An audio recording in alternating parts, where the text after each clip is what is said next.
1,184 horsepower versus 478, a top speed of 217 miles per hour compared to 201, a 0 to 62 miles per hour time of just 2.15 seconds against 4.2 seconds. The Ferrari F80 doesn't just outperform the legendary F40, it obliterates it in every way imaginable. While the F40 made history as the first production car to break 200 miles per hour, the F80 pushes boundaries with its hybrid V6 engine, active aerodynamics, and cutting-edge suspension. It's the ultimate fusion of Ferrari's racing heritage and future-forward technology. But how did we get here? And what makes the F80 a true game-changer? Hit that subscribe button and turn on notifications so you don't miss this story. The story starts in the 1980s, when Ferrari dominated the racetrack and the roads. Enzo Ferrari, the man behind the prancing horse, was in his late 80s and still dreaming of building the ultimate road car. He wanted something that would feel like a race car, but could still be driven on the street, a car that would remind people of Ferrari's racing roots. So, in 1987, the F40 was born. At its core, the F40 was all about speed and performance. It was based on the Ferrari 288 GTO, another incredible car. But while the 288 GTO was built for a Group B racing series that never took off, the F40, it went a step further. It wasn't just about its potential, it was built to break records, and that it did. The F40 was the first production car to break the 200 miles per hour barrier. Imagine what that meant in the late 80s. This was a time when most sports cars, they couldn't even come close to the 150 mile an hour mark. The F40, it was in a league of its own. It could hit 60 miles per hour in just 4.2 seconds, and it would keep going, blowing past 100 miles per hour, then 150, and finally reaching a staggering top speed of 201 miles per hour. But how did Ferrari make that happen? It all came down to the engine and the design. Under the hood was a 2.9-litre V8 engine with twin turbochargers. That engine, it produced an incredible 478 horsepower, an insane number for the time. But Ferrari, they didn't stop there. The car was also incredibly light. They used materials like carbon fiber and Kevlar to keep the weight down. So the F40 tipped the scales at just over 2,700 pounds. The result? A car that felt like a rocket on wheels. But the F40, it wasn't just about numbers, it looked like nothing else on the road. The sleek, low body was covered in vents and scoops with a massive rear wing that made it look like it could take off at any moment. Every single car was painted Ferrari's iconic Rosso Corsa red, and the lines were as sharp as a jet fighter's. It was aggressive, aerodynamic, and unapologetically bold. Even the interior was different. Ferrari stripped out everything that wasn't absolutely necessary. There was no fancy leather or high-tech gadgets. The seats were simple, designed to hold you in place during high-speed cornering. There was no soundproofing, no carpets, just bare metal and raw performance. Even the windows on early models were little more than sliding panels. Ferrari wanted you to feel everything: the speed, the power, the road beneath your wheels. But here's the thing. The F40 wasn't an easy car to drive. Its twin turbocharged engine had what they called turbo lag, meaning there was a slight delay before the power kicked in. When it did, it came in like a tidal wave, and if you weren't ready, it could throw you off balance, quite literally. Formula One driver Gerhard Berger once said the car could spin its wheels even at 120 miles per hour. The F40, it wasn't just fast, it demanded respect. Still, that rawness was a part of its appeal. Ferrari didn't just want this to be a comfortable car, they wanted it to be an experience, a car that reminded drivers of the thrill of racing. And it worked. People fell in love with the F40. Over its 5-year production run, Ferrari built 1,311 of them, making it more common than some of their other Halo cars. But even today, the F40, it's seen as one of the most desirable Ferraris ever made. Collectors go crazy for them. Back when it was new, the F40 had a starting price of about $400,000. That was already 5 times more than the Ferrari 288 GTO, but today, a well-kept F40 can easily sell for more than $3 million.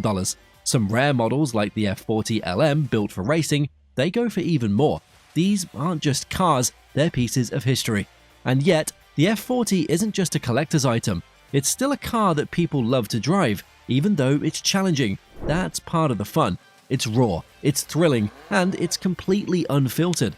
Every time you drive it, you're reminded of what made Ferrari great: passion, speed, and ultimately innovation. So, where does the F40 stand today?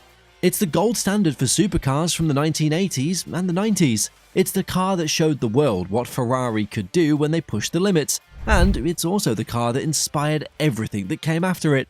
But now there's a new Ferrari that's stepping up to the plate, a car that promises to take everything the F40 stood for and turn it up to 11.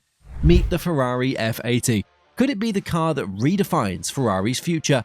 This isn't just another hypercar, it's the culmination of everything Ferrari's learned over decades of pushing limits. It's bold, it's fast, and it's packed with cutting-edge technology. And yet, it doesn't forget where it came from. It's a nod to the past whilst paving the way for the future. So, how does it stack up to its legendary ancestor, the Ferrari F40? Let's dive in. The F80's design hits you like a lightning bolt. It's aggressive, sleek, and purposeful, and it doesn't just look fast, it is fast. The sharp lines and exposed headlights, they instantly draw your eyes to its futuristic front end. But if you look closer, you'll spot something familiar. Those vents on the sloping roof and the dramatic rear spoiler, they're a tribute to the F40. Ferrari, they didn't copy the design though. Instead, they reimagined it, giving the F80 its own personality while keeping that unmistakable Ferrari DNA. But the F80 doesn't just honor the past, it's leaping forward with groundbreaking aerodynamics. Underneath the car's carefully shaped floor and massive rear diffuser create incredible amounts of downforce. 2,315 pounds at 155 miles per hour to be exact. That's more than most race cars. By comparison, the F40 was groundbreaking in its time, but the aerodynamics were far simpler. The F40 relied on its lightweight body and iconic rear wing for stability, while the F80 uses active aero to adapt on the fly. Its rear wing, it even moves automatically, deploying when you need extra grip or tucking away for maximum speed. Speaking of speed, let's talk about what's under the hood, or rather, behind the driver.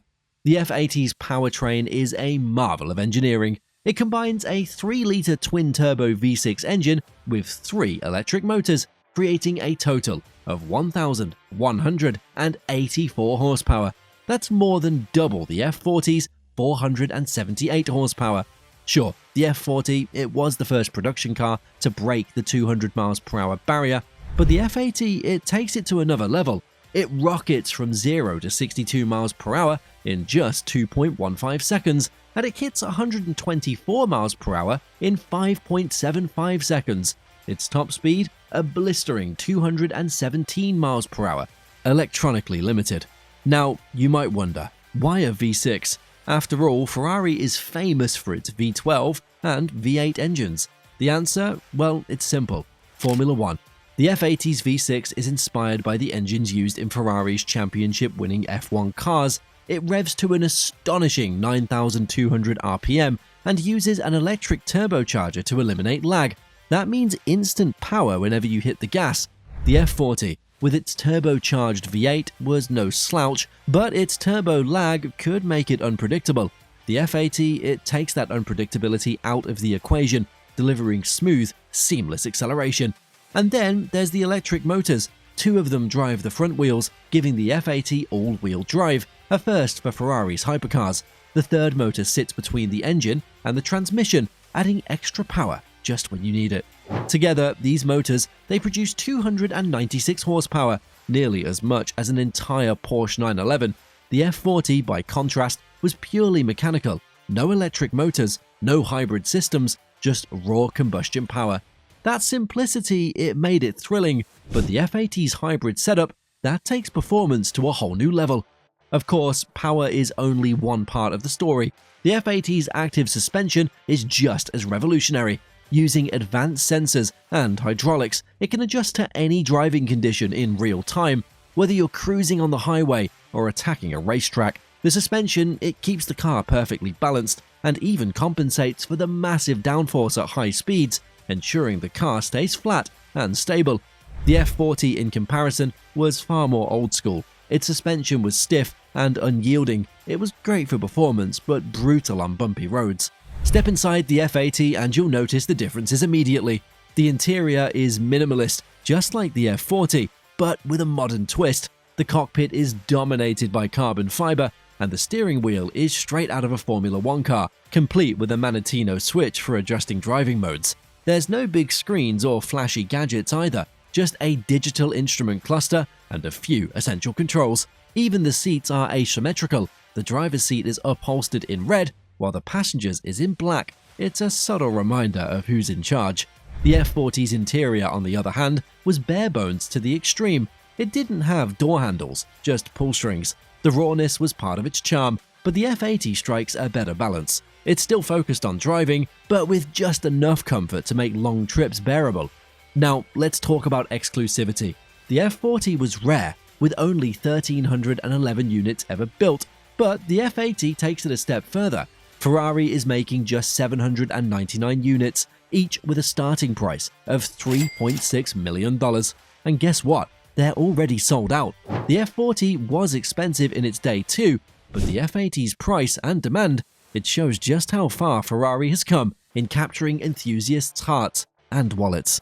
So, what does this all mean? The F80, it isn't just a successor to the F40, it's a revolution. It takes everything the F40 stood for, performance, innovation, and style, and it amplifies it. The F40 was a car that defined an era, but the F80, that's a car that's redefining what's possible. If you're as amazed by the F80 as we are, hit that like button and subscribe for more deep dives, and let us know in the comments which car should we cover next. Thanks for watching, and we'll see you in the next one.